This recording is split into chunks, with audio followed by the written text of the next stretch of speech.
Podemos começar, Saraiva? Então, bom dia a todos. Vamos, então, recomeçar os nossos trabalhos no último dia. O nosso trabalho hoje de manhã é falar sobre as medidas socioeducativas. Nós vamos dar início aos trabalhos, então, passando a palavra ao Dr. Miguel Sileiro. O Dr. Miguel é doutor em Direito pela Universidade Pablo Olavide de Sevilha e é diretor do Programa da Infância na Universidade de Diego Portales, em Santiago do Chile. Doutor Miguel, seja bem-vindo. Obrigado pelo seu comparecimento. O senhor está com a palavra. Obrigado. Muy buenos días. Yo tengo una dificultad especial porque no falo portugués. Pese a ello, me agradezco mucho la invitación del doctor Saraiva y de las demás organizaciones que organizan este evento. Voy a tratar de hablar lo más lento posible y en la medida que si hay algún problema, por favor, háganmelo saber. A la vez preparé una presentación que nos va a ayudar a ir siguiendo con más facilidad la exposición.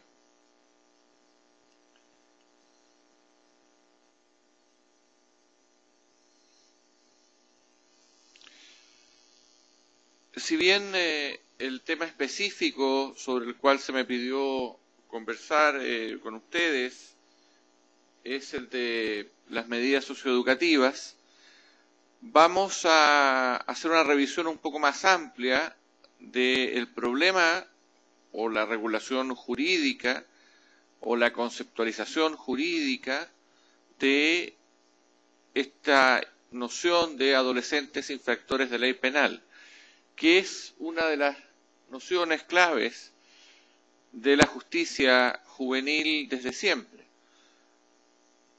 tanto en los Estados Unidos como en el mundo continental. La idea que una persona menor de cierta edad cometa un hecho que reviste el carácter de crimen o delito ha generado una respuesta especializada, diferente. Ya eso lo hemos llamado de distintas formas: justicia juvenil, justicia penal de adolescentes, justicia de menores o algún otro nombre que en realidad a veces tiende más bien a confundirnos sobre el contenido y hacer una discusión semántica sobre los nombres, y por lo tanto yo me voy a centrar fundamentalmente en los conceptos. Y por eso he puesto como título esta idea de adolescentes infractores de ley penal, que me parece el más comprensivo de las dos ideas básicas. Hay una infracción penal y hay un sujeto especial que es el adolescente. Un sistema de justicia especializada para adolescentes es considerado hoy día por el Sistema Internacional de los Derechos Humanos, por las convenciones internacionales, por las constituciones nacionales en algunos casos, como un elemento básico dentro del Estado de Derecho. Y la idea fundamental que quiero dejar desde el primer momento reflejada es que los adolescentes infractores de ley penal tienen derecho a un juicio y a una sanción especializada o especial, distinta a la de los adultos. No importa el nombre que le demos, no importa si hablamos de inimputabilidad, falta de culpabilidad o alguna otra noción técnico-jurídica.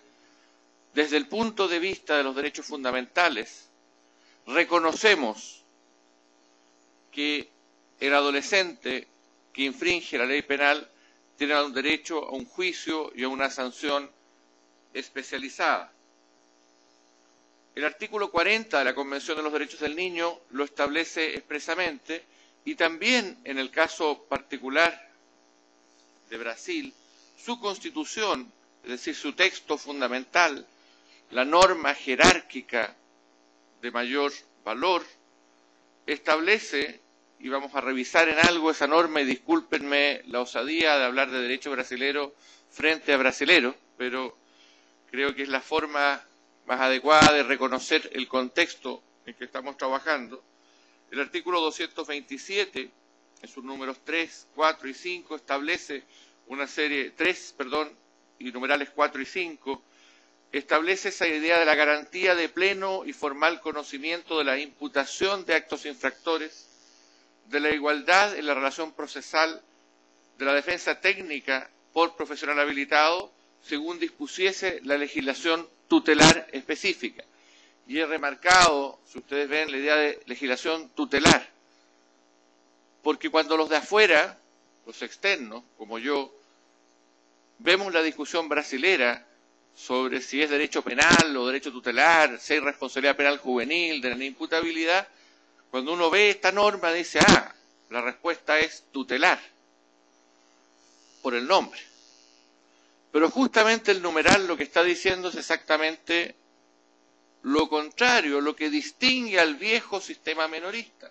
Es decir, el nuevo sistema propone una garantía de pleno y formal conocimiento de la imputación de actos infractores específico, es decir, un derecho de acto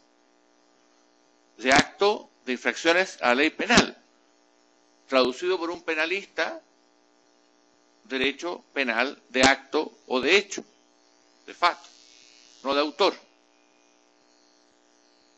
El problema no es que sea un autor peligroso, que hace daño o antisocial o desviado o irregular, sino que se trata de la imputación de un acto criminal, criminoso, a ese sujeto adolescente.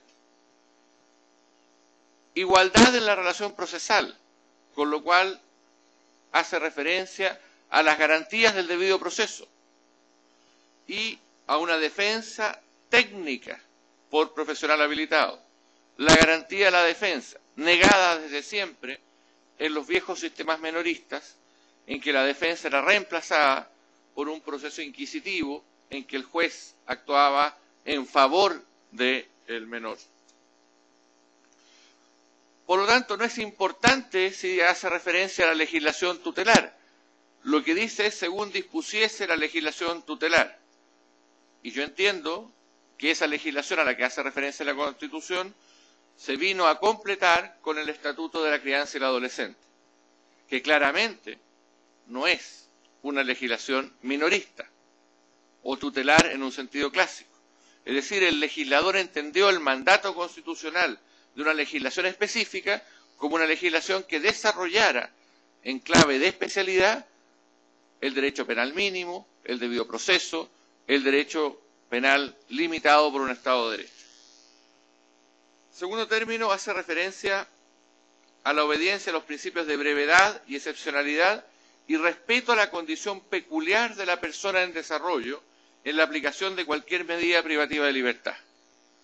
Es decir, la Constitución reconoce la posibilidad de imponer como consecuencia de un acto criminoso imputado a un adolescente la privación de libertad. Es decir, lo ubica dentro del horizonte de las garantías del poder punitivo del Estado, generalmente llamado derecho penal, y establece que esa forma particular de punición privativa de libertad para adolescentes está regida por los principios de brevedad y de excepcionalidad. Y además, con el respeto a la condición peculiar de la persona en desarrollo. Sitúa la protección constitucional el centro del debate en la característica de persona en desarrollo y en la obligación de protegerla. Si ustedes se dan cuenta, la Constitución en su texto está haciendo referencia a esa característica, la protección del desarrollo, y no a la vulnerabilidad o carencia o falta de imputabilidad del adolescente. Lo que distingue al adolescente del adulto es la peculiaridad de persona en desarrollo y la protección constitucional que les es debida. Ese es el fundamento desde el cual se construye el derecho penal de respuesta a los adolescentes infractores especializados en el sistema internacional y también en el Brasil, por el propio mandato, como digo, de la Constitución. El artículo 228 de la Constitución Política, luego de haber expresado lo que ya hemos señalado, dice: los menores de 18 años, sujetos a las normas de la legislación especial, son penalmente inimputables. Y esa norma ha dado origen a una discusión de la cual la doctora Sposato es está más habilitada que yo para hablar sobre ella, pero yo les puedo decir la mirada externa, cómo lo leemos nosotros, desde fuera, cuando uno hace derecho comparado. Exactamente igual que leemos esto en Chile, en España, en Alemania, por nombrar 3 países. No en la Argentina, porque en la Argentina esto da origen a otro problema distinto, propio de los argentinos, que ya Emilio García Méndez seguramente alguna referencia hizo en su conferencia. ¿Me siguen bien? ¿Sí? Penalmente inimputables, en el artículo 228 está haciendo referencia a la mayoría de edad penal. Y la mayoría de edad penal es un concepto que permite distinguir entre 2 sistemas de responsabilidad por infracciones a la ley penal, uno de adultos y uno de jóvenes. Es una barrera o frontera entre 2 sistemas de consecuencias jurídicos penales, que en un caso va a dar origen, como en el Brasil, a medidas socioeducativas y en otro caso a penas y medidas de seguridad. Por lo tanto, cuando el artículo 228 está señalando que son penalmente inimputables y dice que se encuentran sujetos a las normas de la legislación especial, lo que está diciendo simplemente es que no se le van a imponer las medidas de los adultos, las consecuencias jurídico-penales de los adultos. Es decir, exactamente lo mismo que se sostiene en el Código Penal español, cuando se dice que los menores de edad estarán regidos por una ley especial y no se les serán aplicables las normas y sanciones del Código Penal de adultos. Y lo mismo que dice el artículo 10, número 2 en Chile, que establece la eximente de responsabilidad penal de adultos a los 18 años y un sistema especial entre 14 y 18 años. Es decir, no está haciendo referencia en un sentido a la inimputabilidad como una característica inherente a todos los menores de 18 años, como falta de capacidad de culpabilidad y que los haría incapaces de infringir la ley penal, como establece la Convención en su artículo 40.3, letra B, sino que lo que está diciendo es que son penalmente inimputables como adultos y sometidos a una legislación especial que es el Estatuto de la Crianza y la Adolescencia, que, si lo analizamos en función de las normas anteriores,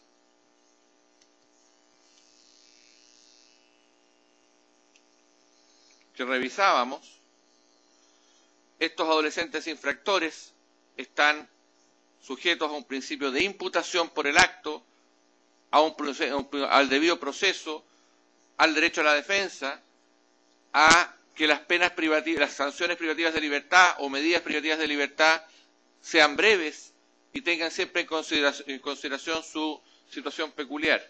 Por lo tanto, la idea de inimputabilidad no es la que rige el artículo 228 como no reacción penal, sino que fundamentalmente, como el mismo artículo lo señala, como normas de legislación especial de acuerdo a lo que se ha dispuesto en los numerales anteriores. Si ustedes ven el artículo 40.3 en su número 3 de la Convención de los Derechos del Niño, va exactamente en la misma línea. Dice: los Estados partes tomarán todas las medidas apropiadas para promover el establecimiento de leyes, procedimientos, autoridades e instituciones específicas para los niños. ¿De quién? Y cuando habla de niños la Convención, o de crianzas, habla de todas las personas menores de 18 años, para quienes se alegue que han infringido las leyes penales, a quienes se acuse o declare culpable de haberlas infringido. Es decir, la Convención establece exactamente igual que la Constitución brasilera un sistema especial aunque no ocupa la palabra inimputabilidad, y al interior de ese sistema permite que se alegue, se designe a alguien, se le impute a alguien haber infringido la ley penal, se le acuse formalmente e incluso se le declare culpable. Es decir, la Convención considera compatible un sistema especial de responsabilidad penal con medidas socioeducativas con la idea de que tienen un derecho distinto al de los adultos y que son inimputables como adultos. Hecha esta primera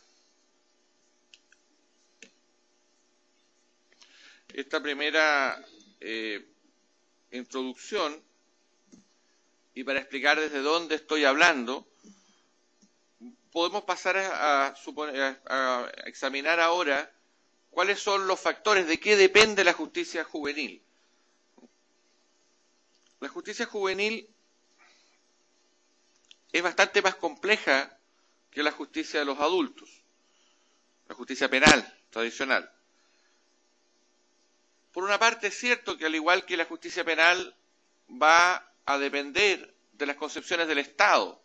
¿Qué tipo de Estado tenemos? Yo estuve revisando un trabajo de Marta Toledo, un muy buen trabajo sobre protección constitucional de los derechos de crianzas y adolescentes, ¿no? Y ella inicia su trabajo sosteniendo que la idea de derechos fundamentales en Brasil, como ustedes muy bien saben, se une directamente a la idea de Estado de Derecho, es un fundamento del Estado de Derecho. Por lo tanto, las concepciones de Estado, de persona, de la cuestión criminal, son fundamentales. ¿Qué concepción de persona tenemos? ¿Y cuál es la cuestión criminal? Este elemento es mucho más importante que esta discusión que nos ha ocupado demasiado tiempo en América Latina sobre los modelos. Es decir, si efectivamente una legislación es buena o mala en función si responde a un modelo ideológico represivo, tutelar, asistencial, promotor de derechos humanos, de responsabilidad, de garantía. Hemos discutido ideológicamente el tema. Lo que yo propongo es fundamentalmente señalar que un modelo de justicia juvenil basado en los principios que hemos señalado en la Constitución brasilera, más los de la Convención de los Derechos del Niño, tiene que ser compatible con el Estado de Derecho y el respeto de la dignidad de la persona humana, y aplicarse en consonancia con la evolución de la cuestión criminal en cada uno de sus países. ¿Por qué esto es importante? Porque ya sociólogos de relevancia, bastante antiguos como Weber, o mucho más actuales, aunque no ya contemporáneos lamentablemente como Foucault, nos señalaban que el castigo penal, sean jóvenes, sean adultos, modela la sociedad y genera cierto tipo de sujetos. Nosotros lo sabemos muy bien. Durante años el sistema jurídico produjo sujetos, personajes, menores desviados, menores en situación irregular, antisociales, ¿no? Generados desde la propia estructura ideológica del derecho y del sistema de justicia. Por lo tanto, si queremos tener una sociedad que efectivamente sea igualitaria desde el punto de vista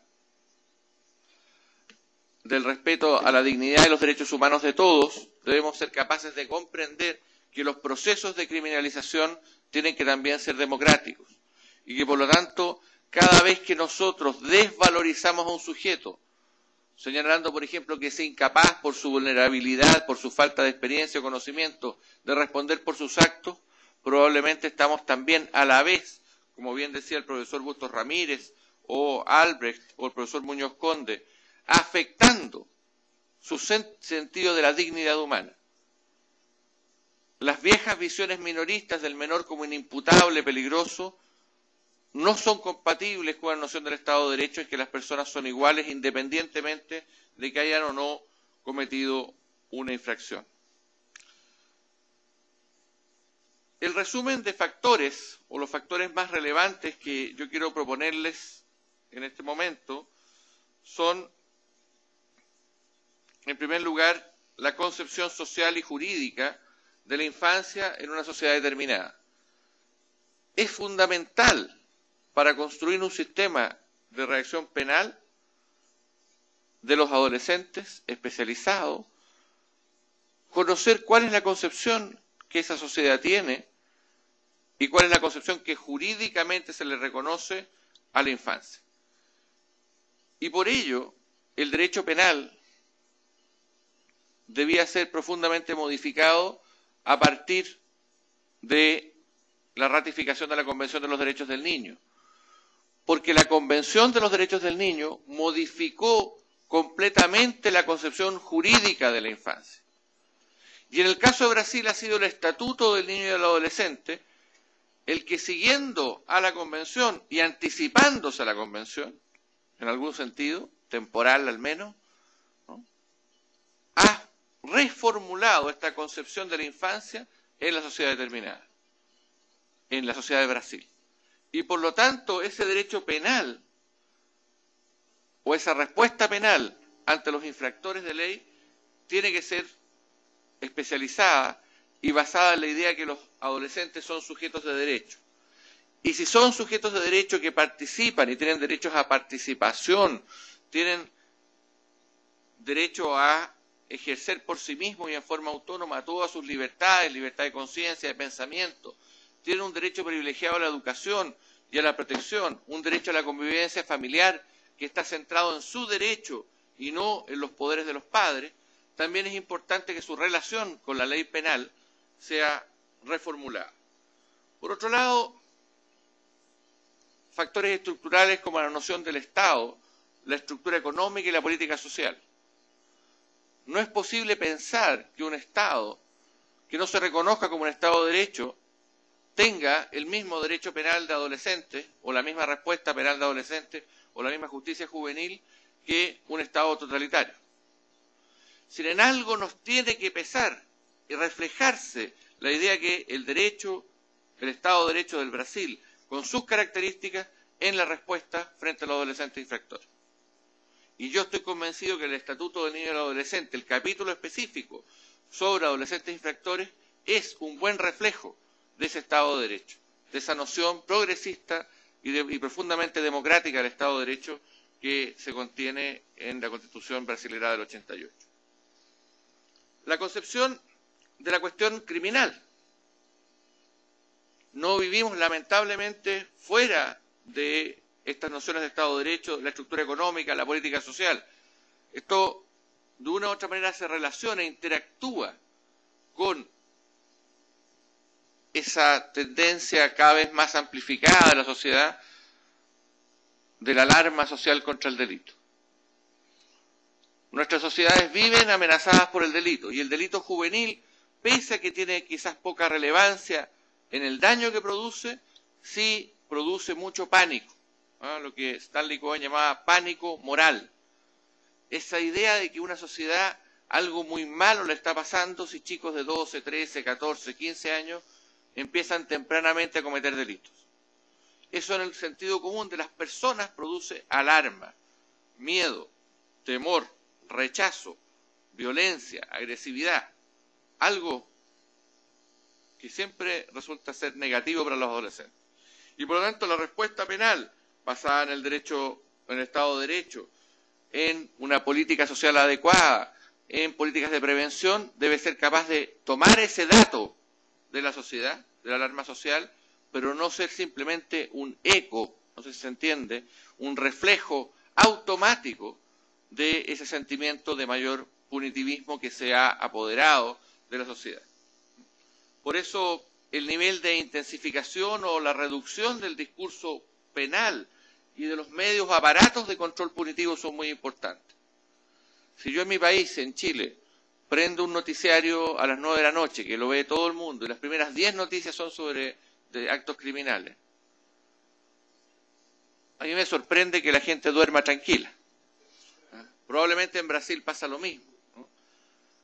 Hace 50 o 70 años había tabloides, diarios, periódicos especializados en crónica roja, conocidos así. Y el que quería los leía. Pero los diarios principales, salvo que hubiera una noticia que realmente meritara una primera plana, no lo ponían. Hoy día todo se ha convertido en crónica roja y la televisión particularmente muy fuerte en ese aspecto.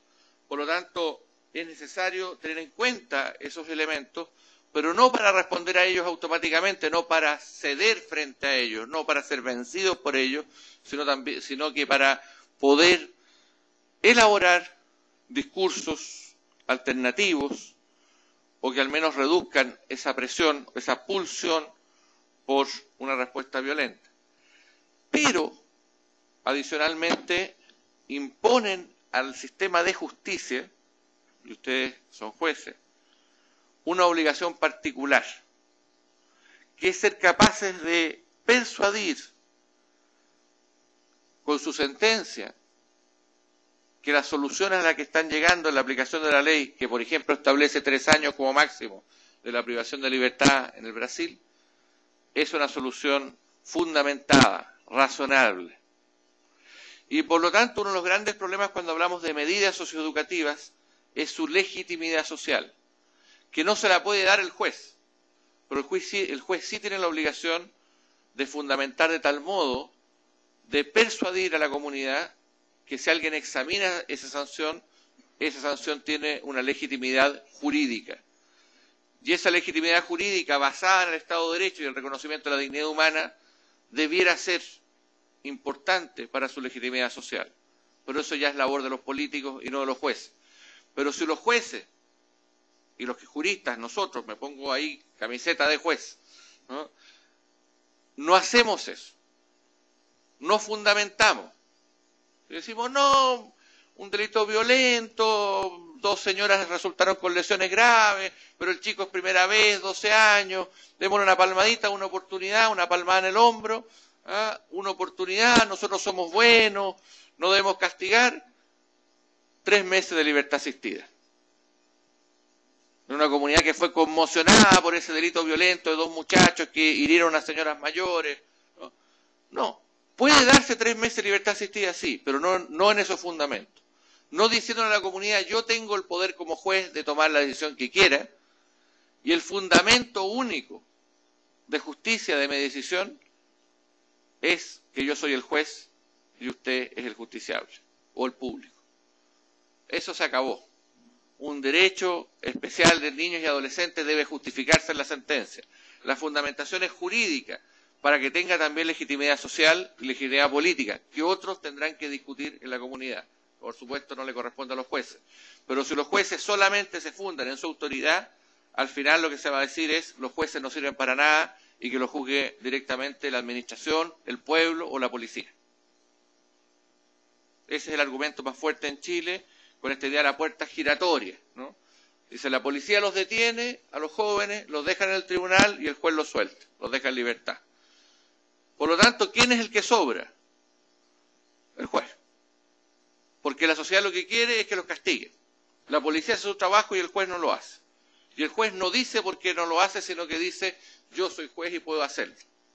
Se funda en su propio poder. Por lo tanto, importante hacer ese esfuerzo de fundamentación. Finalmente, el último punto que quiero señalar es propiamente jurídico, técnico jurídico, que la respuesta ante el delito juvenil responde también a los desarrollos dogmáticos, es decir, a lo que la ciencia del derecho penal y la ciencia del derecho en general va elaborando, a nuestra técnica jurídica y particularmente a la noción de culpabilidad. Esa noción de culpabilidad, una noción de las más complejas del derecho penal, que nunca nos produce problemas salvo en las fronteras. Es decir, cuando estamos en la frontera de la demencia, cuando estamos en la frontera de inexigibilidad de otra conducta por alguna situación particular, cuando estamos en la frontera de un sujeto privado temporalmente de razón por el consumo de drogas o alcohol, o cuando estamos en la frontera por falta de madurez. Y nosotros vivimos en la frontera, nuestro derecho se desarrolla en la frontera. Por lo tanto, la relación entre culpabilidad y derecho penal de adolescentes es siempre conflictiva y no se resuelve simplemente diciendo, como creían los menoristas, son inimputables y olvidémonos de la culpabilidad. Porque cada vez que nos olvidamos de la culpabilidad como garantía, de lo que nos olvidamos de una parte importante del Estado de Derecho y dejamos a esos niños y adolescentes o a cualquier otro inculpable pero entre comillas peligroso, entregado simplemente al poder punitivo del Estado sin ninguna limitación. La pregunta de qué hacer con aquellos que no son culpables por inimputabilidad, pero que cometen actos infractores, encuentra su respuesta en un derecho penal de adolescentes especializado. Esa es la respuesta que he tratado de sostener la Convención y he tratado de sugerirles a ustedes que también lo hace la Constitución brasileña. He tenido la osadía de hacerlo. Y lo hace claramente el Estatuto del Niño y del Adolescente. Y así lo dice la mayor parte de la doctrina de mayor peso en Brasil. Si nosotros no seguimos esa tendencia, el riesgo que tenemos es volver a la más absoluta arbitrariedad. Por lo tanto, debemos ser capaces de construir un concepto de culpabilidad propia de los adolescentes o de responsabilidad propia de los adolescentes que, tomando lo mejor de la doctrina de la culpabilidad, se adecúe a los criterios establecidos en las nuevas leyes, en los avances del derecho internacional de los derechos humanos y también en las propias constituciones. El punto de partida o punto de arranque acá, Saraiva, ¿punto de arranque o punto de partida? Punto de partida. Bueno, el punto de partida, ¿no? ¿Desde dónde construir esto? Y que es muy importante para las medidas, es la dignidad humana. Y qué gusto hablar sobre la dignidad humana. Yo basé mi tesis doctoral fundamentalmente en el concepto de dignidad humana y cómo él se expresa en los niños y adolescentes. Y a partir de eso las restricciones que se derivan para el derecho penal. Qué gusto hablar de dignidad humana en Brasil, donde la Constitución, de manera muy clara, establece ya en su artículo primero la dignidad humana como un fundamento del Estado de Derecho o del Estado constitucional. Es decir, no tengo que venir a explicar nada acá porque ustedes lo tienen absolutamente en el centro, en el corazón de su sistema constitucional. Y en paralelo he puesto allí algunas ideas de igualdad. Porque el problema de la dignidad humana es que todos tenemos y la poseemos, la dignidad humana, pero somos de algún modo diferentes. Y por lo tanto hay algunas diferencias que son socialmente construidas en forma arbitraria y que debemos eliminar, y otras diferencias que, por el contrario, debemos reconocer para darle una protección efectiva y así realizar el principio de igualdad, de una igualdad jurídica real y no una igualdad meramente formal. Un niño de 2 años no es igual a un adolescente de 17 y no es igual a un señor de 50 años. Tienen la misma dignidad humana, pero hay algo que hacer respecto a ese trato. Ya Aristóteles lo decía, ¿no? Y la humanidad ha venido tratando de conseguir ese decir, cómo tratamos de un modo igual a aquellos que son diferentes, y de ese modo los tratamos diferente para que sean iguales. ¿Y cuánto de eso tenemos que hacer? ¿Qué dice la Constitución brasileña? Artículo 3.4, constituyen objetivos fundamentales de la República Federal de Brasil.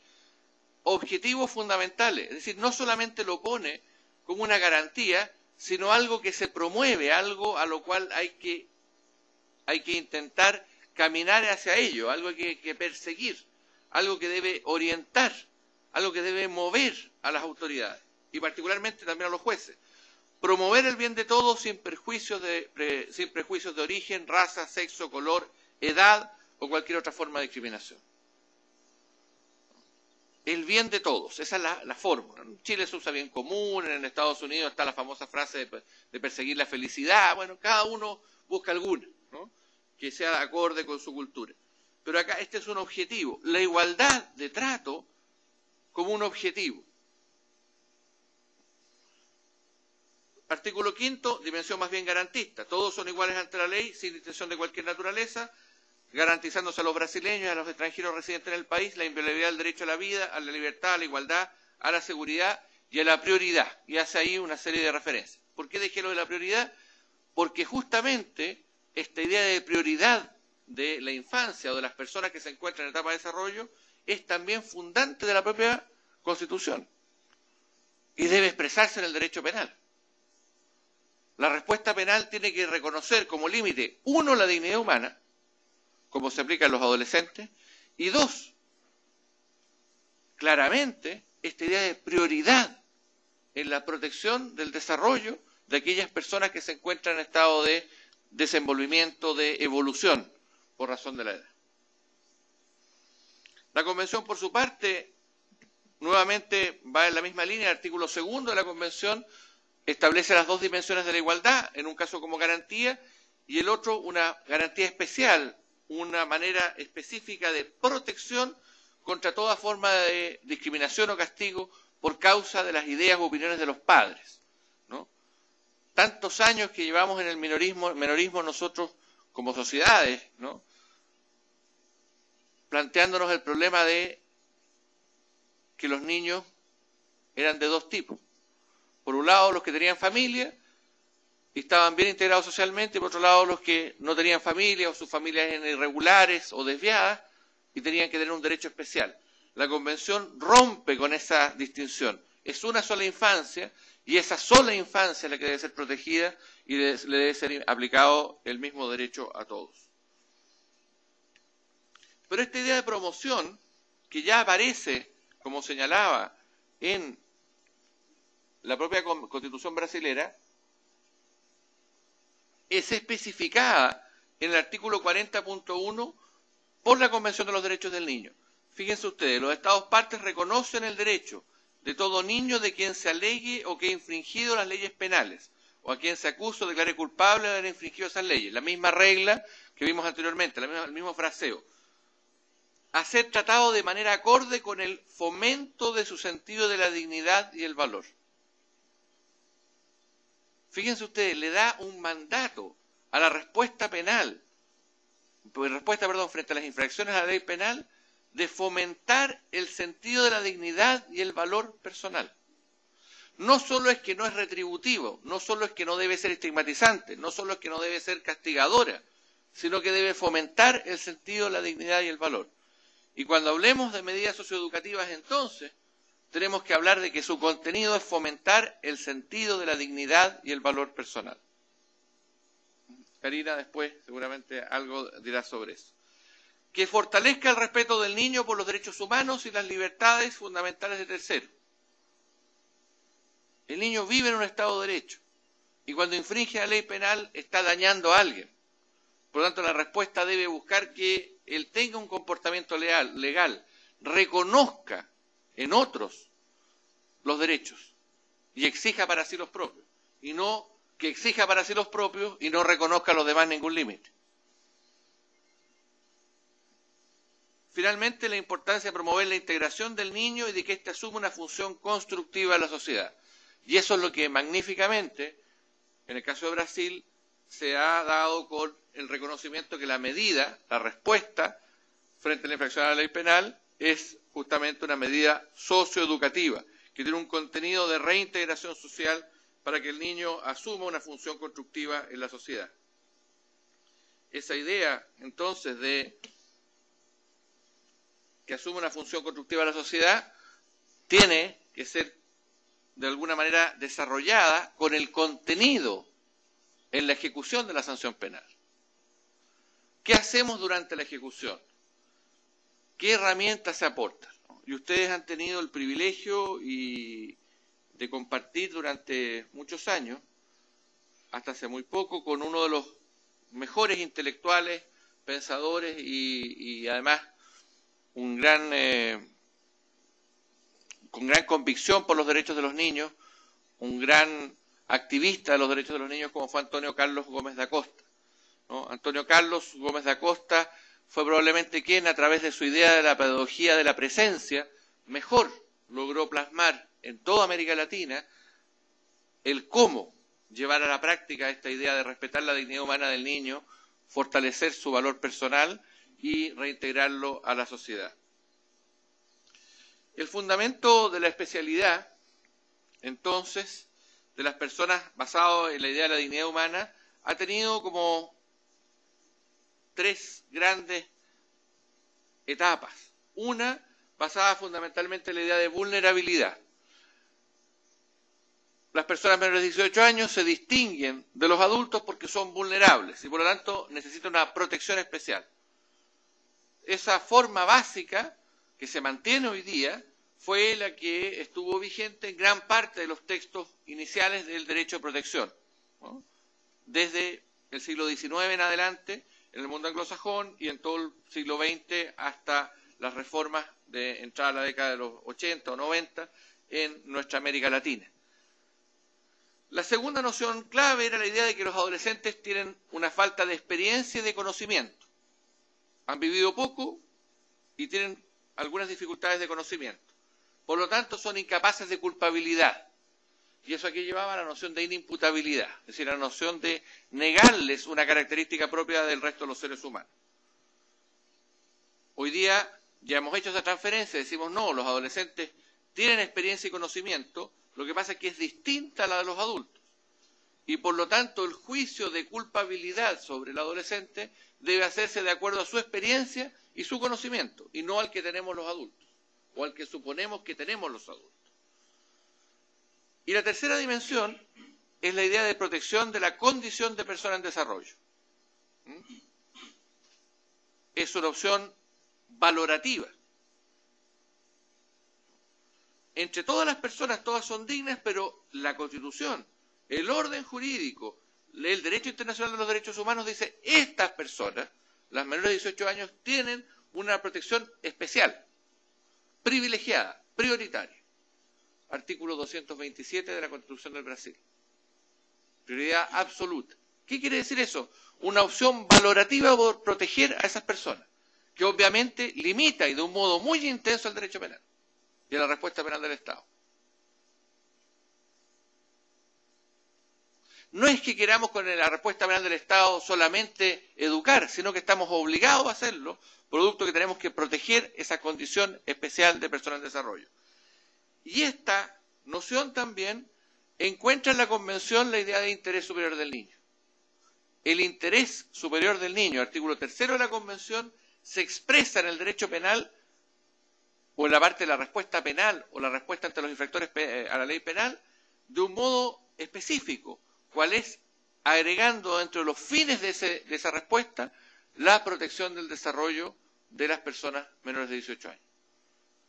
Y eso nos lleva a otra expresión fundamental, que es que la privación de libertad sea un último recurso, porque la privación de libertad justamente es un modo de afectar el desarrollo de las personas, como todos lo entendemos. Bueno,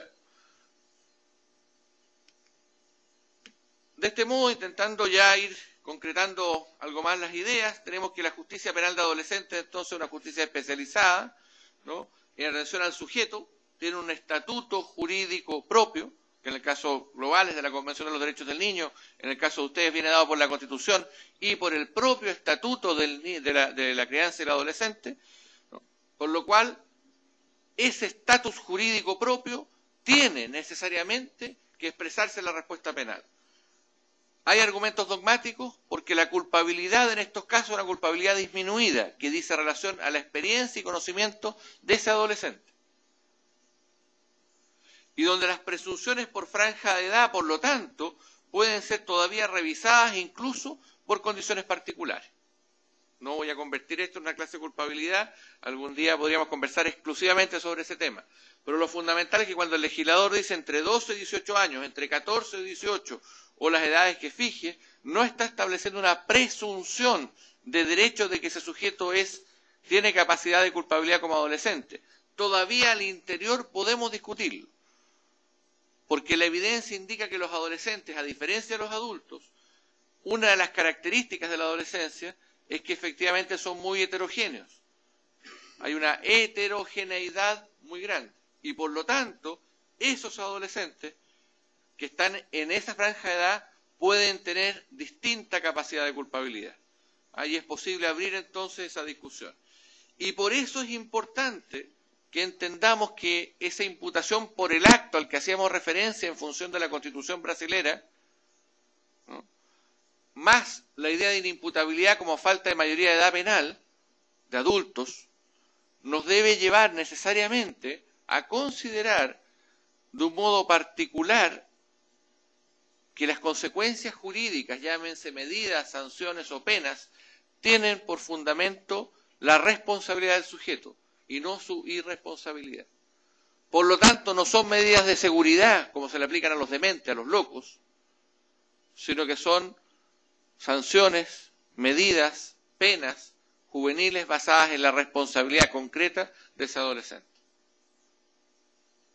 No es porque son peligrosos que le aplicamos las sanciones, sino porque le era exigible una conducta conforme a derecho. Y esa es toda la discusión sobre modelos de responsabilidad penal versus modelos de seguridad o peligrosista. Y por eso algunos queridísimos amigos brasileros que sostienen tesis contrarias, he tenido oportunidad en Sao Paulo de discutirlo alguna vez, diciendo que esto no es un modelo de responsabilidad, creo yo que todavía no logran construir un buen sistema de garantías y de limitación al poder punitivo como el que entrega un modelo de responsabilidad penal. Si nosotros nos basamos exclusivamente en la idea que el menor de edad es inimputable y decimos la culpabilidad no nos interesa, la dejamos fuera, lo más probable es que ese sistema sea colonizado por el peligrosismo. Y así lo fue, lamentablemente, con el derecho tutelar de menores. Tenemos la experiencia histórica. No es que los que pensaron en el Código Melomato o los códigos chilenos estuvieran pensando en llegar a un sistema peligrosista.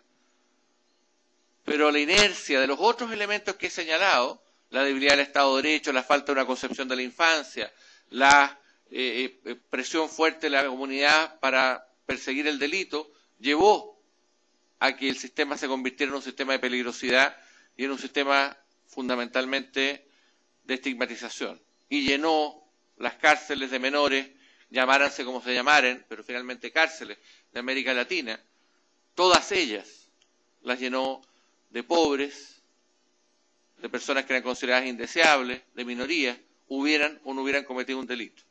Porque finalmente lo único importante era que para los ojos de la autoridad eran peligrosos. Sostener hoy día la culpabilidad dentro del derecho penal de adolescentes es simplemente rendir honor a los principios de dignidad y de igualdad.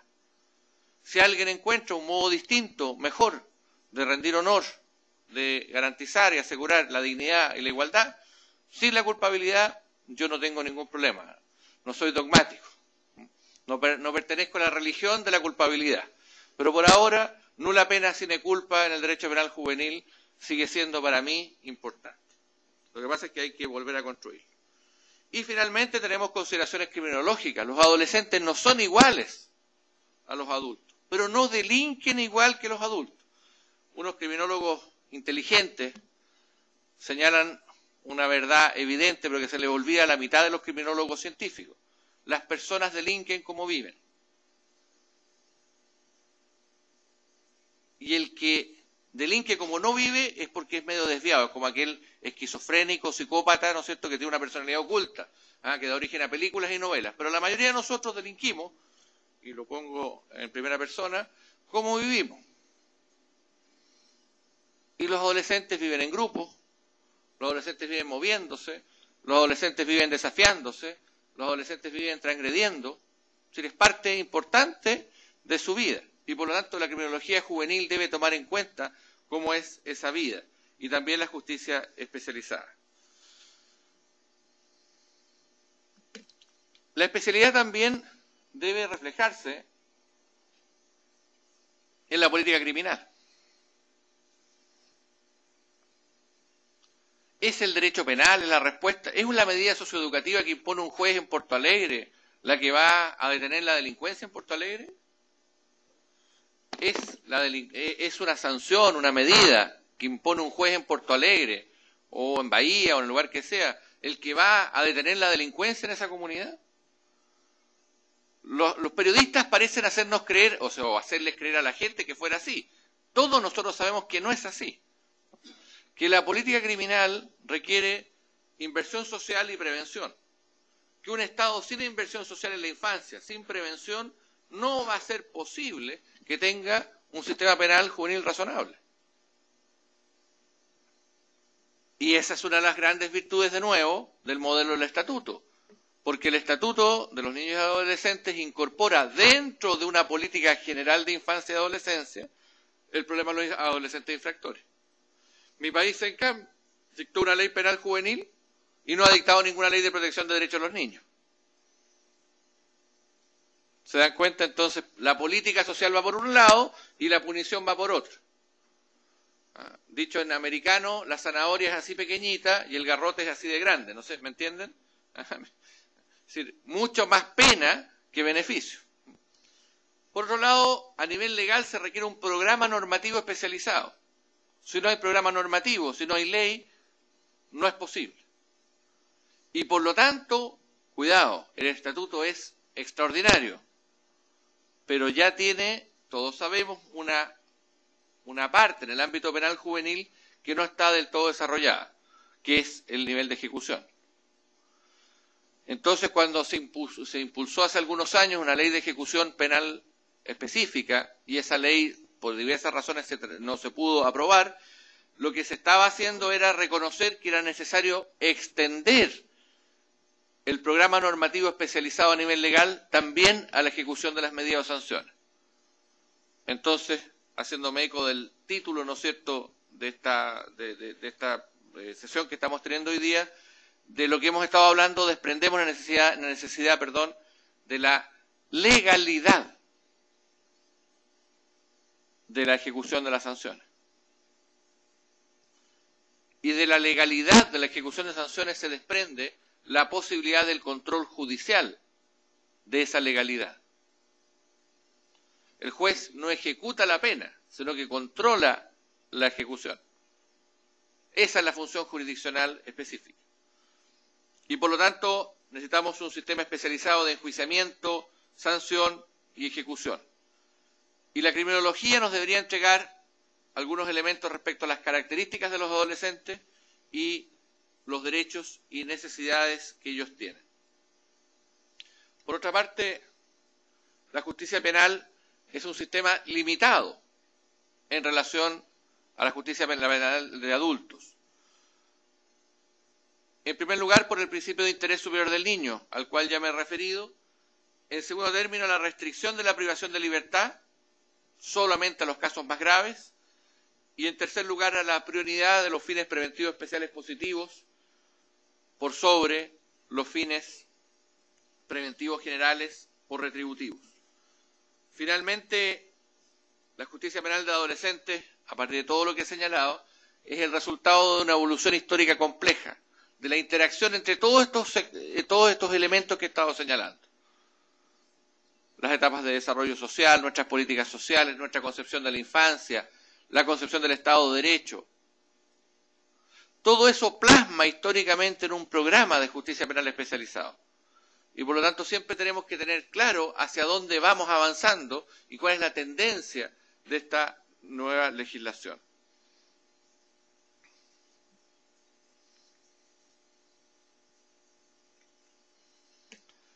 Consecuencias jurídicas. He querido poner este nombre de consecuencias jurídicas que es el más genérico. Las consecuencias jurídico-penales en el ámbito del derecho penal son simplemente el resultado de la existencia de un hecho, de un fenómeno, algo que ocurre en la realidad, al cual nosotros somos capaces de imputarle, en primer lugar, un nombre, clasificarlo dentro de un tipo penal y decir que es una acción típica. A esa acción típica darle algunas notas distintivas como acción típica y antijurídica, es decir, contraria a la globalidad del ordenamiento jurídico.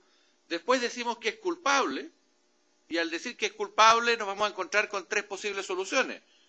O que el sujeto es culpable como adulto, imputable con mayoría penal, seguimos con el Código Penal tradicional, que el sujeto es imputable como adolescente, se encuentra en la franja de adolescente y por lo tanto no se le van a poder aplicar las penas del Código Penal ni los procedimientos del Código Penal, pero sí las de su propia ley, el Estatuto del Niño y Adolescente, es decir, las medidas socioeducativas.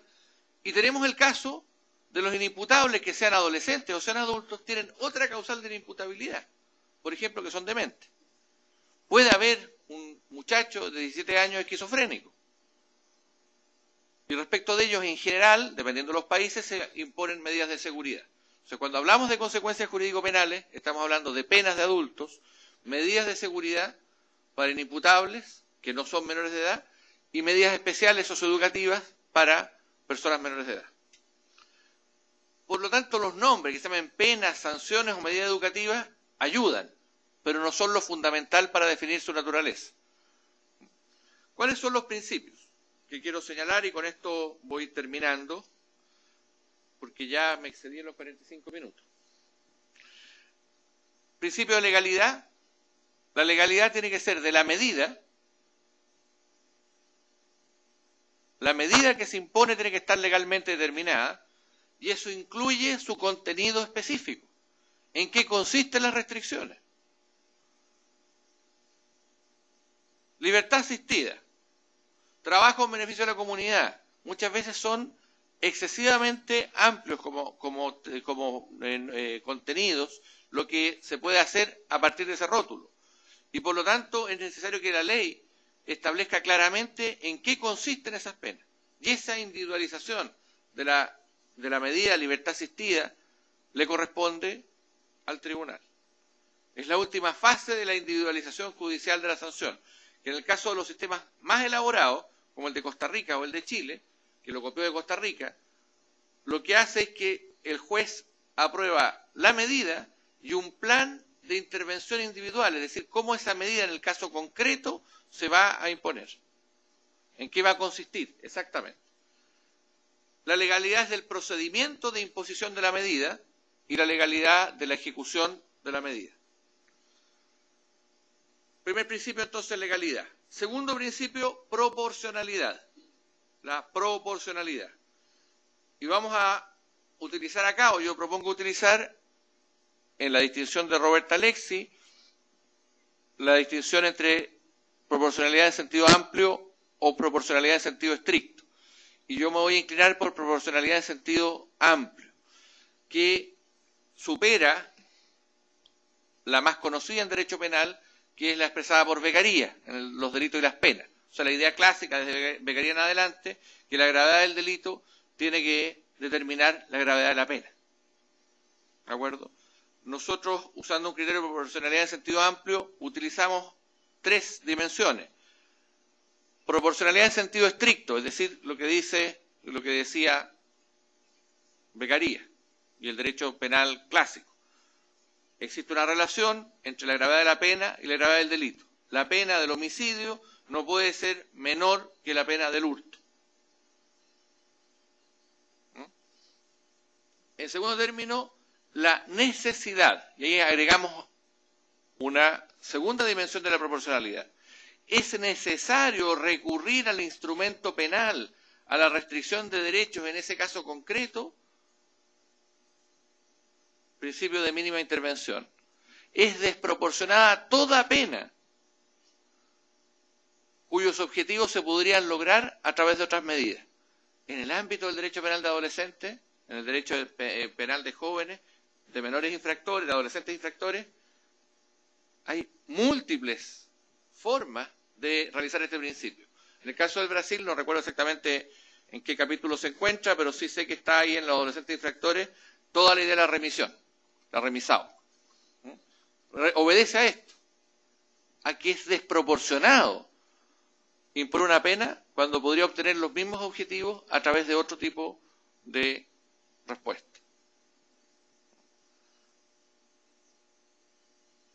Finalmente, el principio de idoneidad. Tercera dimensión de la proporcionalidad. Las tres tienen que actuar en conjunto. Gravedad, necesidad e idoneidad. Y la idoneidad, ¿qué es lo que sostiene? Que la pena, la medida, la consecuencia jurídico-penal, tiene que orientarse a los fines que el sistema propugna. Fundamentalmente acá el fin de integración social. Es decir, que la sanción idónea es aquella que con mayor seguridad va a obtener los objetivos socioeducativos que se pretenden respecto al adolescente. Entonces cada uno de ustedes cuando tiene que resolver y tiene dos o tres alternativas, dice, ¿qué impongo? ¿Libertad asistida o trabajo en beneficio de la comunidad? Y probablemente va a analizar cuál de esas sanciones podrá tener un mejor resultado respecto a los fines por los cuales usted la está imponiendo. Pero esa idoneidad entendida como una dimensión de la proporcionalidad queda restringida por la proporcionalidad. Porque no falta, ¿no es cierto?, esta gente que dice, bueno, es que un niño que no tiene casa, mejor que se vaya a un internado que viva en la casa que no en la calle. Y entonces convertimos la sanción, la consecuencia jurídico-penal, en una medida de protección, en el abrigo. Si la idoneidad la entendemos dentro del marco de la proporcionalidad, esa idoneidad no puede traspasar los principios de gravedad ni tampoco el principio de mínima intervención. Y la idoneidad siempre debe ser la mínima y no la máxima. Es decir, si me basta una cierta medida, por ejemplo, la semilibertad, ¿cómo se llama acá el semicerrado? Semilibertades, sí, está bien. Las semilibertades, ¿no? Me basta eso, no tengo por qué ordenar la privación de libertad, por idoneidad, ¿de acuerdo? Por lo tanto, la idoneidad aquí viene a ser un límite a la respuesta retributiva, pero a la vez queda determinada por la proporcionalidad de la gravedad del hecho. Principios preventivos especiales positivas, medidas resocializadoras, socioeducativas, dentro de la idea más general de los fines de las sanciones, la brevedad. Las sanciones deben ser breves en el tiempo. El tiempo de los adolescentes no es el mismo que el tiempo de los adultos. Eso lo sabemos. Y yo felicito a Brasil cada vez que puedo, porque Brasil mantiene una duración máxima de la privación de libertad muy reducida respecto a otros países. Y eso le ha evitado un montón de problemas, pese a que es una sociedad que tiene los mismos o más conflictos que otros. ¿No? Pero cuando uno escucha que en Costa Rica, que es una sociedad sencilla, sin muchos problemas de violencia, al lado de otros países de Centroamérica, tiene la pena de privación de libertad 5 veces la de Brasil, ¿no? Su pena máxima pareciera ser un exceso, ¿no? Mantenerla a niveles bajos y breves es requisito de que esas penas sean proporcionales, idóneas y puedan tener los objetivos que hemos señalado. Las penas prolongadas privativas de libertad se transforman, o las sanciones prolongadas privativas de libertad se transforman simplemente en burlar el sistema especializado y convertirla en sistema penal de adultos. Porque cuando tenemos sujetos de 25, 26 años, 27 años o 30 años cumpliendo sanciones como adolescentes, la comunidad obviamente dice esto es ridículo. Y juzguenlo, sancionenlo como adulto. Entonces en todo el mundo lo que pasa es que se impone una sanción muy larga en el tiempo como adolescente, se cumple un tiempo como adolescente y al tiempo todo eso se frustra y terminamos con un sistema penal de adultos y una pena de adultos, que burla el principio básico de la Constitución que hemos señalado, que es el principio de la mayoría de la penal, expresado como idea de inimputabilidad, cuál es que las penas de adultos no se pueden imponer a los adolescentes o a las personas que cometieron como adolescentes un acto infractor. Y finalmente el que ya he señalado, que es el principio de especialidad. Bueno, esa era la presentación que yo quería hacerles. La idea, entiendo, es provocar un debate, una discusión. Lamento mi español, espero que hayan podido entender. En algún momento me gustaría y sería de mayor agrado hablar en portugués con ustedes, pero por ahora no es posible. Muchas gracias. Obrigado, doutor. Agora vamos passar a palavra à doutora Karine Sposato. A doutora Karine Sposato é doutora em Direito Público pela Universidade Federal da Bahia, mestre em Direito Penal pela Universidade de São Paulo, atua como consultora da Unicef no Brasil em matéria de criança e adolescente. É professora e pesquisadora no curso de Direito da Universidade Tiradentes, no Sergipe, membro do Núcleo de Pós-Graduação em Direito da UNIT, autora da obra Direito Penal Juvenil, Revista dos Tribunais. Doutora Karine, obrigado. A senhora está com a palavra. Bem, em primeiro lugar, muito bom dia. Quero dizer da imensa satisfação em compartilhar, em dividir essa mesa com o professor Miguel Sileiro, que hoje, sem sombra de dúvida, representa um dos maiores expoentes na doutrina do direito da criança, especialmente no direito penal de adolescentes, e é uma oportunidade muito rara e muito feliz de tê-lo aqui conosco para compartilhar essas ideias, sendo que o professor Miguel tem nos brindado uma contribuição efetivamente fantástica na área. E acho que nós, brasileiros, temos muito a avançar com essas ideias. Queria também agradecer a oportunidade na pessoa do Dr. Saraiva, por participar e acompanhar esse encontro, que também me parece uma oportunidade muito importante de consolidar dentro da esfera da magistratura brasileira essa preocupação com o direito da criança em face dos 21 anos que a legislação já tem.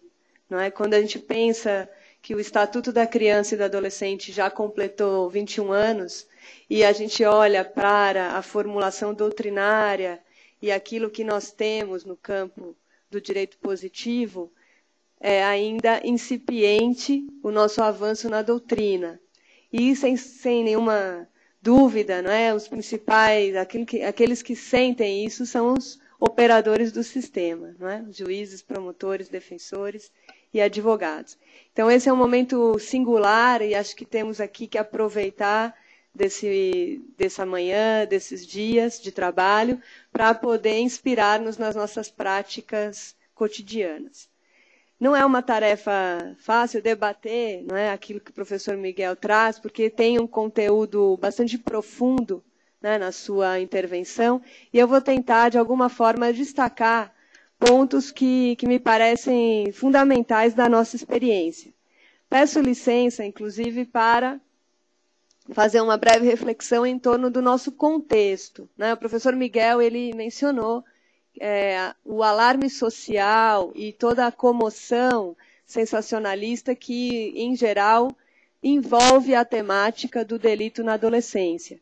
Então, não é por acaso, né, que no nosso país a gente assista com uma certa frequência e de forma bastante cíclica que o debate da redução da idade penal sempre venha à tona no cenário político brasileiro, seja em face, não é, de alguma ocorrência, quando um crime grave com a presença de um adolescente acontece e ganha uma repercussão midiática, ou também, às vezes, o tema volta ao cenário e volta ao debate público em função mesmo de demagogias, de oportunismos, não é? De políticos que vão trazer a temática porque sabem que ela acaba ganhando adesão de setores na sociedade brasileira. E esse debate, né, que atualmente voltou ao cenário do Congresso brasileiro, ele acaba se beneficiando da confusão conceitual, não é, e de um certo desconhecimento da população em torno daquilo que o professor Miguel nos traz, que é a primeira constatação de que existe no nosso sistema, há 21 anos, não é, um modelo de responsabilidade do adolescente e um modelo de responsabilidade de natureza penal. Não é? Embora o legislador do Estatuto não tenha utilizado a expressão penal ao definir a intervenção que se dá com a medida socioeducativa, quando nós olhamos para aquilo que origina a medida socioeducativa e a feição que essa medida tem na vida dos adolescentes, é facilmente constatável um trajeto que reforça e que denuncia o quê? A presença do direito penal. E quero me explicar. Quer dizer, o que origina a medida socioeducativa é a prática do delito, é a prática do crime, não é?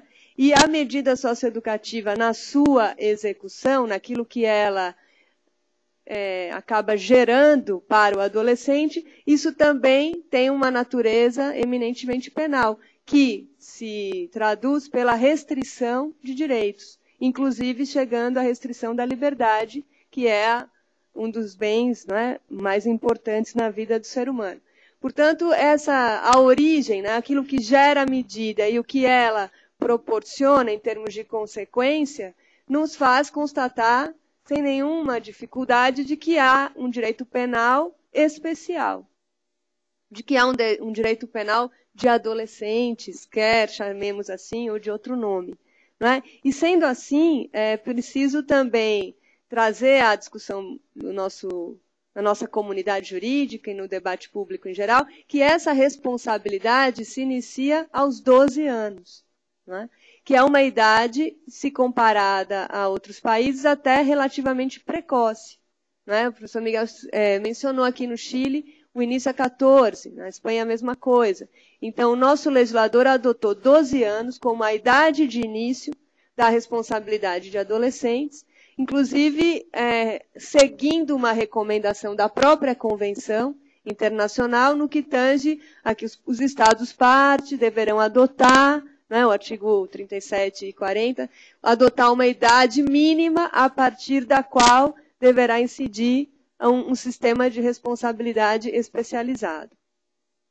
Então, feita essa primeira constatação, e considerando que nós vivemos, né, um momento de que a sociedade é bastante punitiva ou bastante influenciada, aderente a essas práticas de que muitos problemas, né, de ordem da política social acabam facilmente capturados pelo discurso repressivo, né? E aquilo que a gente poderia chamar de um direito penal de emergência, que está no contexto geral do adulto e também do adolescente, acaba impactando, muitas vezes, fazendo com que esses discursos, né, essas lógicas de que mais repressão, mais punição, mais pena e, consequentemente, redução da idade penal, que isso tenha uma adesão social. Então, fica claro a importância, não é, de discutir esse tema, revelando, não é, aonde ele se situa. E a primeira, eu fiz um elenco aqui para nos ajudar, de principalmente 10 pontos que me parecem fundamentais e tem uma conexão com aquilo que o professor Miguel colocou. O primeiro ponto de partida que eu gostaria de destacar é que o sistema socioeducativo, ele é, então, um sistema de administração do delito na adolescência. E, portanto, não é, a gente poderia olhar para esse sistema também como um antídoto, como uma forma de evitar a expansão informal e até muitas vezes ilegal, não é, de formas de castigo e contenção da violência.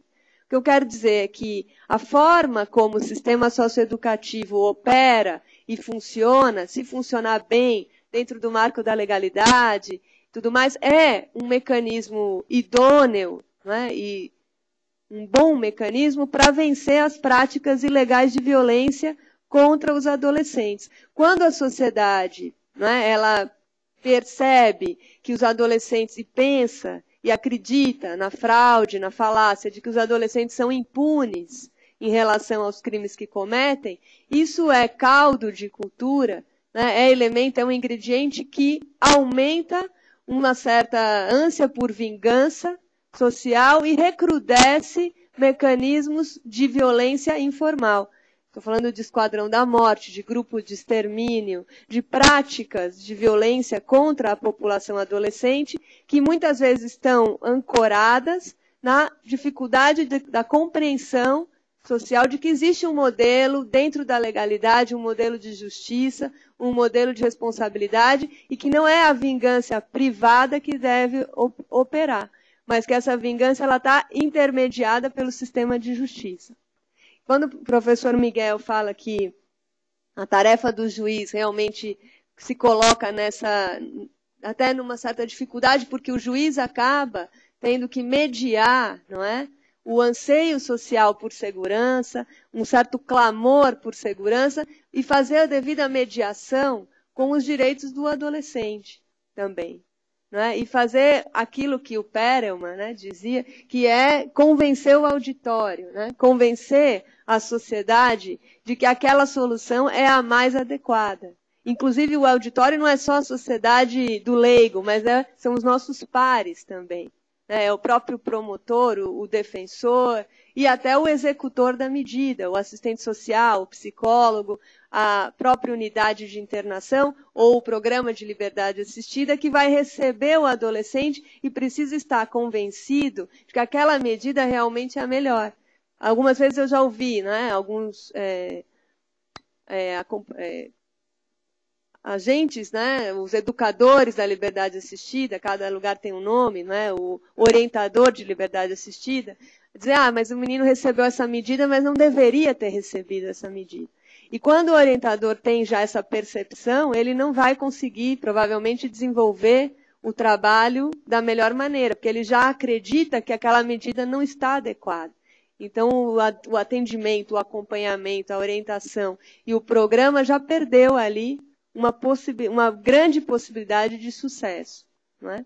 Então, compreender que o sistema socioeducativo, e nessa dimensão, né, as medidas socioeducativas são parte desse sistema de administração do delito na adolescência.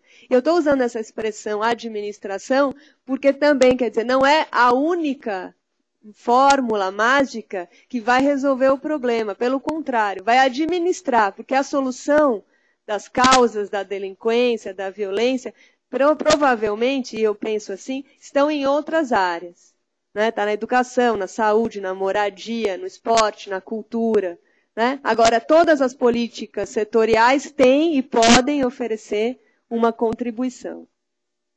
Então, junto a isso, tem um segundo postulado, um segundo pressuposto que eu gostaria de destacar, que é a necessidade, então, de desenvolver uma reflexão jurídica, sistemática, sobre o direito penal de adolescentes. E também, como o professor Miguel expôs aqui brilhantemente, sobre a própria categoria da culpabilidade.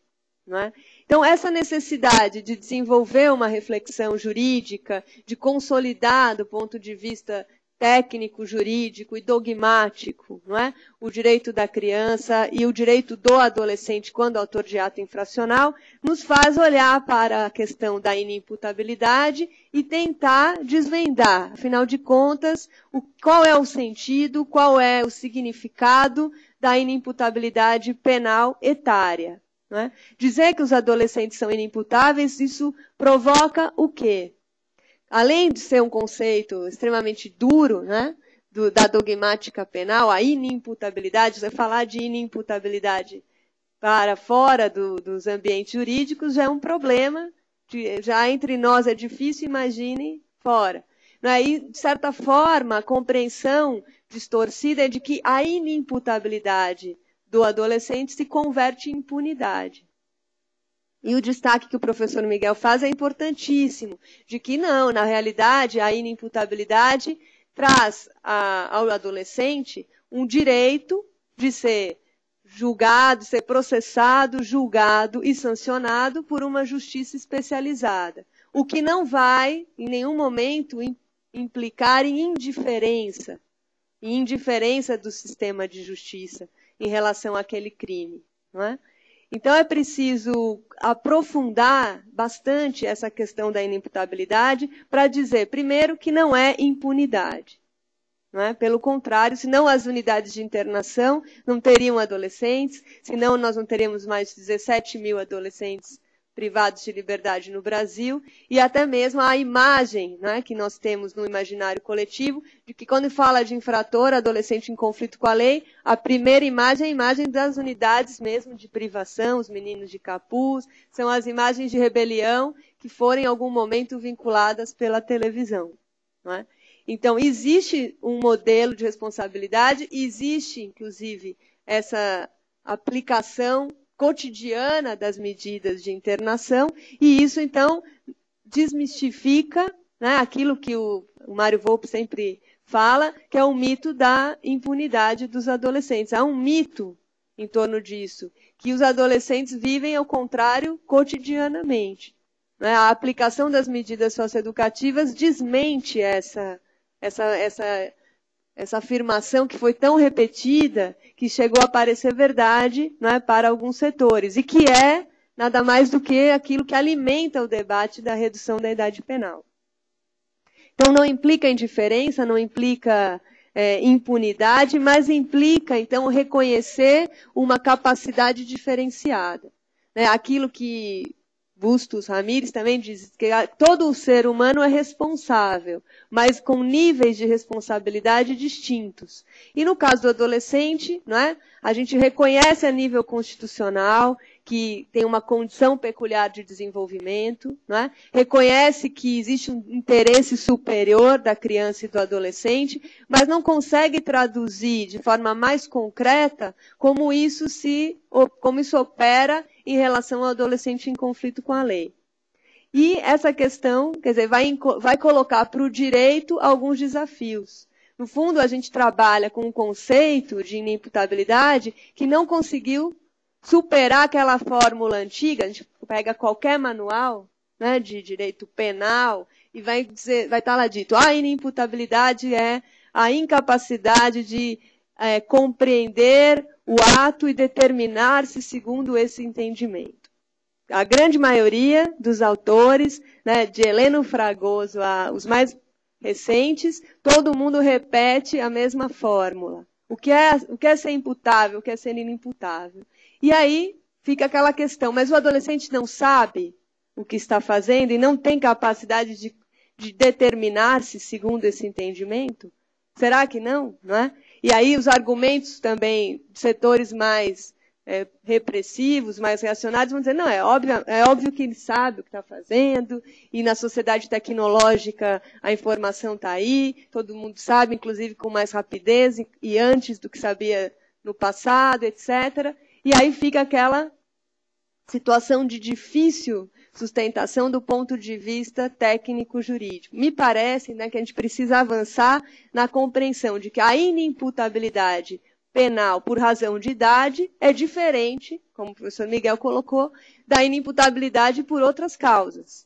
E às vezes isso fica colocado como uma coisa homogênea pela doutrina penal. A incapacidade de culpa e incapacidade de compreender a ilicitude e de se determinar conforme esse entendimento. Para o adolescente não é assim. Talvez seja até oportuno, né? Tem um autor espanhol, o Boldova Passamar, que fala que haveria uma imputabilidade sui generis do adolescente, porque existe uma imputação, a ele se imputa a prática do ato, e mais do que isso, essa imputação gera consequências jurídicas, que são as medidas socioeducativas. E consequências essas restritivas de direitos e até chegando à restrição máxima da privação da liberdade. Então, essas duas questões são importantes porque colocam, não é, a necessidade de rever um conceito que está lá no passado e que a gente acaba repetindo no presente sem maior reflexão, não é, sem maior compreensão do que isso gera para a questão das medidas socioeducativas. E aí também o professor Miguel, né, comentou que quando se afasta, não é, a culpabilidade como uma categoria dentro do direito penal de adolescentes, se dá margem que há aquilo que operou e que funcionou com muita ênfase diante dos códigos de menores ou do menorismo, que é o famoso trinômio que combinou, não é, menoridade, periculosidade e pobreza. Então, a ideia da periculosidade, ela se reforça quando a gente afasta a culpabilidade. Porque, curiosamente, não é, a gente fala, o adolescente não tem capacidade de culpabilidade, mas não renunciamos a impor a ele a medida. Então, fica uma situação completamente esdrúxula, porque ele não tem capacidade de culpabilidade, mas ele responde pelo que faz. Não é? E aí também se gera, sem discussão de culpabilidade, respostas homogêneas ou homogeneizadoras para situações completamente distintas. Não é? Como existe um certo apego ainda, quando a gente pensa em castigo, e não é só em relação ao adolescente, no adulto, sempre se pensa em privação da liberdade. Não é? Inclusive, isso é fruto da confusão que se gerou agora com a lei de drogas, né? Quando se diz, o porte de droga para uso pessoal está descriminalizado. Não é verdade. Continua sendo crime, continua havendo pena, só que a pena não é privativa. Então, a compreensão da sociedade, das pessoas, é que para ser pena, para ter castigo, para ter reprovação, tem que ter privação da liberdade. Né? E isso, por si só, já é um ledo engano. Mas como isso acaba operando, né, se não tem a privação, então não tem castigo, isso gera um excessivo apego pela institucionalização, muitas vezes. Ainda, né, em casos que talvez a internação não devesse ser aplicada, ou pudesse ser revista, ou não seria a medida mais idônea, nem a mais necessária, nem a mais proporcional. E com isso a gente tem em uma unidade de internação, muitas vezes, adolescentes que cometeram crimes sem nenhum tipo de violência, sem grave ameaça, e outros que sim. Então, soluções iguais para situações totalmente diferentes. Não é? E aí, sem a discussão da culpabilidade. O que também gera, não é, para o próprio adolescente, para os operadores do sistema, os educadores, os orientadores de medida e a sociedade de modo geral, mais uma crise de compreensão. Se o traficante está junto com o que cometeu o furto ou a receptação, como que fica? Não é? Qual é essa medida? Qual é o grau de individualização da medida? Talvez a discussão, né, da culpabilidade possa trazer essa melhor apuração, né, esse melhor detalhamento de qual melhor resposta, qual resposta mais adequada a determinados casos. Porque a gente sabe que, muitas vezes, se a medida dura, não é? O tempo que o adolescente está lá cumprindo a medida depende, né, da resposta que ele dá, a forma como ele se comporta dentro da unidade e da avaliação técnica, a gente chega a situações que um adolescente que cometeu crimes mais graves seja desinternado mais cedo, não é, do que adolescentes que cometeram crimes de baixo potencial ofensivo. E isso também gera uma perplexidade diante do fato. Então, é preciso, efetivamente, assim, mais do que urgente, não é, rever esse conceito da culpabilidade. Considerando que o direito penal de adolescentes vai ter, então, uma finalidade, destacando novamente a fala do professor Miguel, uma finalidade eminentemente preventiva, especial, positiva. Então, não quer dizer que as outras finalidades não sejam também buscadas. A finalidade da retribuição, a finalidade da prevenção geral, mas a finalidade da prevenção especial, que é olhar para o adolescente e oferecer a ele alguma coisa que faça sentido, de modo que ele possa romper com a trajetória do crime de uma forma positiva e se reposicionar na sociedade de forma mais construtiva, essa é a primeira finalidade. E muitas vezes, quando se aplica uma medida privativa, se está retirando essas oportunidades. Ao contrário, se está vulnerando mais, né, que seria aquilo que alguns criminólogos, alguns estudiosos chamam de dessocialização. Né? Em lugar de ressocializar, a gente dessocializa, porque cria mais dificuldades ainda de uma futura reinserção. Então, as medidas são as consequências jurídicas previstas, não é, para o delito, quando o autor do delito é adolescente. E é preciso, então, reconhecer o seguinte, que tudo que é crime para o adulto também é crime para o adolescente.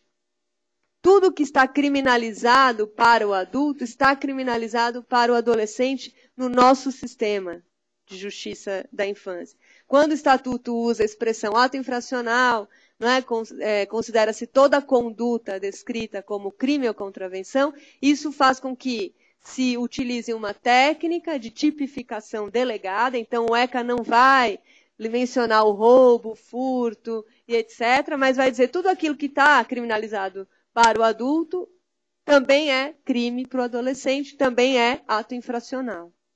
Então, a própria compreensão disso gera, mais uma vez, a constatação de que tem uma intervenção de natureza penal, de que a sua origem só é justificada e legítima diante do crime e não diante de condições pessoais do adolescente de vulnerabilidade ou de risco. Porque também a falta de discussão em torno disso gera, muitas vezes, que o adolescente não aprova, por exemplo, que ele tenha sido o autor do crime. Mas ele não estuda, não trabalha, a família está em situação difícil, o pai está preso. E aí esses argumentos de ordem pessoal, circunstâncias pessoais do adolescente, acabam operando e predominando na solução que vai ser adotada, levando, inclusive, às vezes, até a medida de internação. E aí, então, a gente está fazendo o quê? Pervertendo a lógica do sistema. Porque a medida não é de proteção, a medida é sancionatória. Não é? Cada uma deverá ser aplicada dentro do seu contexto. Então, falar das medidas socioeducativas é distinguir a medida socioeducativa da medida de proteção. Não é? E fazer a devida colocação da onde, para quê, qual a finalidade ela tem a cumprir.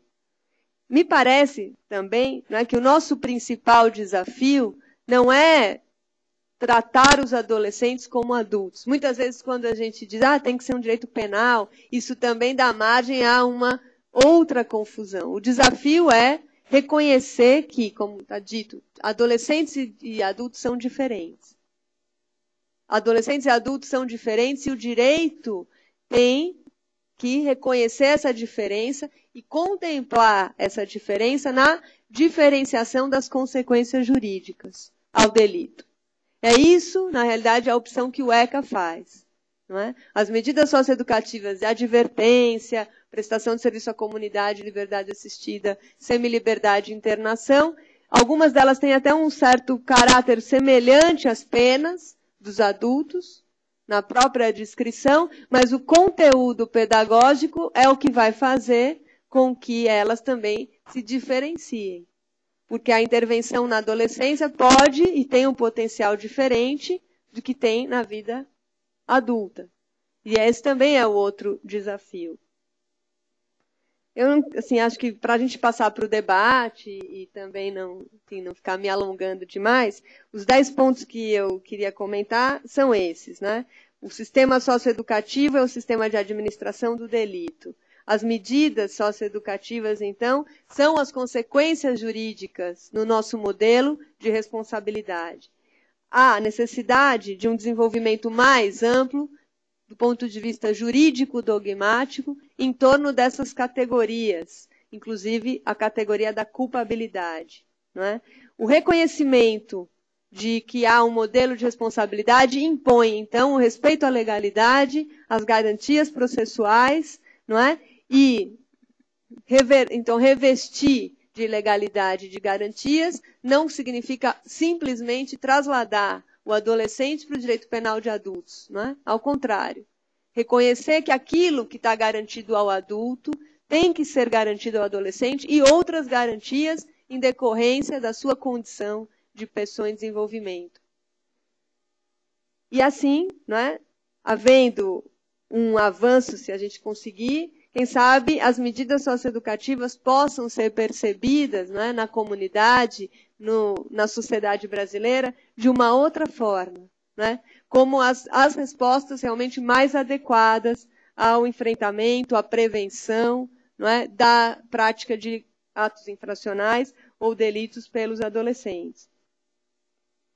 Acho que é isso para a gente passar o debate e agradeço a oportunidade de debater e destacar a fala do professor Miguel.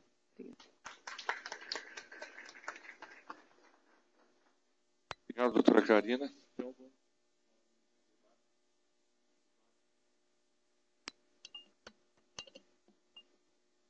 Alô. Doutor Richard.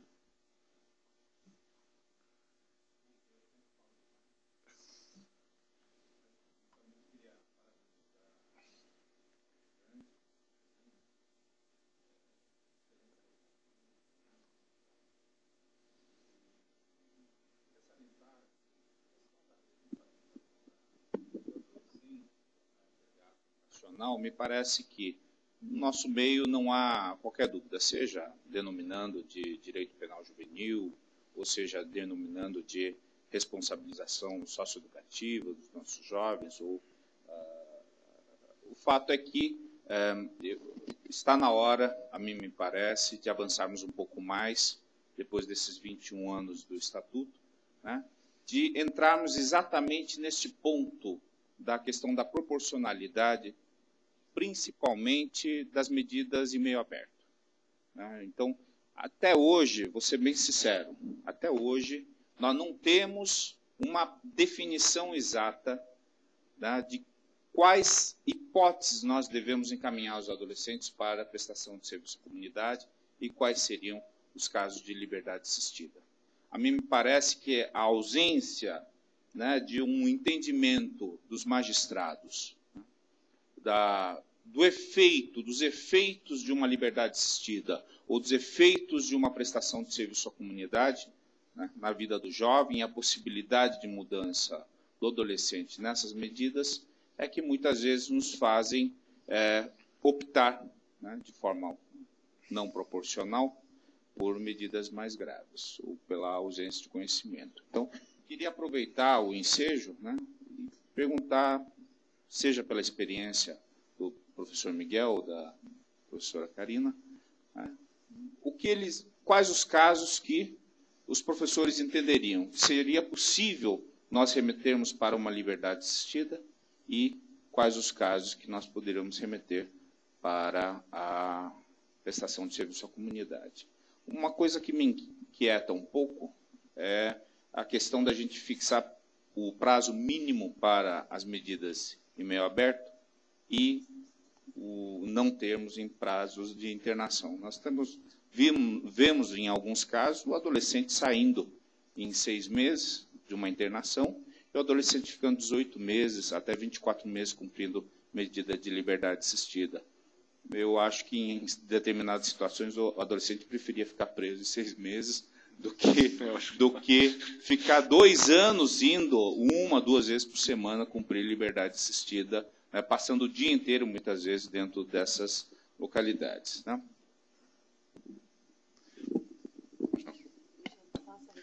Sim, depois do professor Miguel. Okay.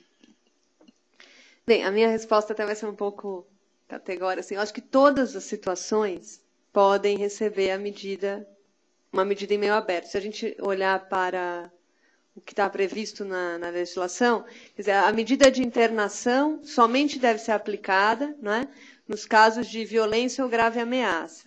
E, inclusive, com a previsão de que, havendo outra medida, não é, mais adequada, ela não deveria ser acionada. Então, isso impõe, quer dizer, uma interpretação sistemática que faça, olhar para a situação concreta e não aplicar a medida de internação automaticamente. Tive a oportunidade de fazer uma pesquisa a partir de alguns tribunais de justiça e a posição do STJ em relação à medida de internação, em alguns recursos, né, em que se discutia justamente a adequação da medida e a fundamentação das medidas de internação. E a gente viu, com essa pesquisa, em alguns estados, que havia um certo automatismo na aplicação da medida de internação, havendo violência e grave ameaça, internação. Sendo que a regra, né, do artigo 121 e 122 não é isso, é que somente nessas hipóteses, e não outras. Mas não quer dizer que em todas as hipóteses de violência tenha que haver medida de internação. Agora, é difícil fazer esse balanço, como a gente estava dizendo, em relação à mediação que a sociedade, a comunidade, né, traz, em alguns casos de violência e de